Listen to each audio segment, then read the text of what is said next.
উপস্থাপক প্রশ্ন করেন, সাকিব কি আপনার বাসায় আসে? মাঝে মাঝে। আপনাকে কি সাকিব মোটু মোটু বলে চেতায়? এটা আসলে বলে, এখন তো আর বলার সুযোগ নেই, শুকিয়ে গেছি। ভাবে সময় দেয়া হয় না, বা বাচ্চাটাও বড় হতে হলে আরেকটা ভাই বোন তো প্রয়োজন হয়। দর্শক বলে, আপনি কি দ্বিতীয়বারের মতো মা হতে যাচ্ছেন? এ বিষয়ে কি আপনি কিছু বলতে চাচ্ছেন? কঠিন একটা প্রশ্ন, কি অ্যান্সার দিব জানি না, তবে সাধুবাদ জানাই যে মানুষগুলো আমাদের জন্য। দর্শক আপনার মুখ থেকেই জানতে চায়। আর বলতে চাই না, আমি বললাম না যে আমি একটা গন্ডি রেখে দিই দর্শকদের জন্য।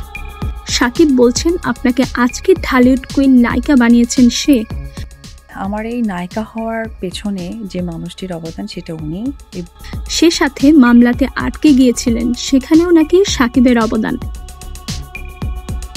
আটকে গিয়েছিলাম, সেখানেও অবদান তার। হ্যাঁ,